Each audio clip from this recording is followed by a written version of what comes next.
नमस्कार, मी पंजाब. आज आहे 21 जून 2025. आजपासून परत एक शेतकऱ्याला अंदाज देणार आहे की राज्यामध्ये सध्या म्हणजे सर्वदूर असा पाऊस नाही, म्हणून हा अंदाज सर्व शेतकरी लक्षात येतात. फक्त राज्यात भाग बदलतच पडणार आहे. आणि तुम्हाला सांगू इच्छितो कोकणात म्हणजे ते कोकण पट्टीला मात्र सातारा, सांगली, सोलापूर, कोल्हापूर, पुणे त्या पट्टामध्ये त्या नाशिक पर्यंत त्या सरी राहणार आहेत, म्हणून हे लक्षात येतं. तिकडला पाऊस मध्ये चालूच राहील. पण राज्यात इतर महाराष्ट्रामध्ये पाऊस म्हणजे काही जिल्ह्यामध्ये कसा राहील तर राज्यात पहिली गोष्ट सर्वदूर पाऊस नाही, भाग बदलत पडणार आहे, त्याच्यामध्ये सरी येणार आहे.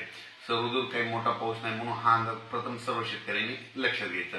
राज्यात सांगायचं झालं तर आता म्हणजे आज आहे 21 जून 22 आणि 23च्या दरम्यान तुम्हाला एक सांगतो की जळगाव जिल्ह्याकडं, त्याच्यानंतर संभाजीनगर, जालना जिल्हा, त्याच्यानंतर बुलढाणा जिल्हा घाटाच्या खाली, त्याच्यानंतर अकोला, त्याच्यानंतर अमरावती, वर्धा, भंडारा, त्याच्यानंतर यवतमाळ जिल्हा, वाशिम जिल्हा, हिंगोली जिल्हा, नांदेड जिल्हा या भागामध्ये सध्या म्हणजे 21, 22, 23च्या दरम्यान म्हणजे आज उद्या परवा सरी येणार आहे. म्हणजे रात्रीच्याला बऱ्याच ठिकाणी पाऊस पडेल, उद्या त्याला देखील थोडा येणार आहे, पण सर्वदूर पडणार नाही.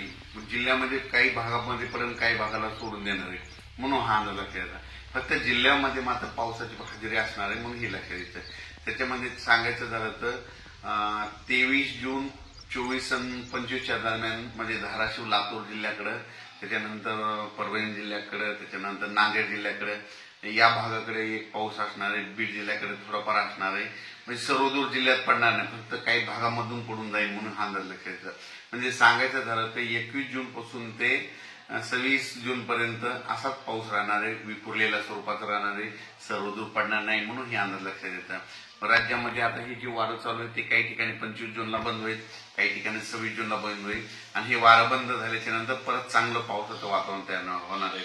पण राज्यात मध्ये आता सर्वदूरचा एवढा पाऊस नाही. फक्त म्हणजे सांगायचं झालं तर कोकणात मध्ये सातारा जिल्हा, सांगली कडला काही भाग, त्याच्यानंतर पुणे, त्याच्यानंतर तसंच पुढं नाशिक पर्यंत, नाशिक पर्यंत ती पट्ट्यामध्ये कोकणाच्या कोकणपट्टीचा पट्टा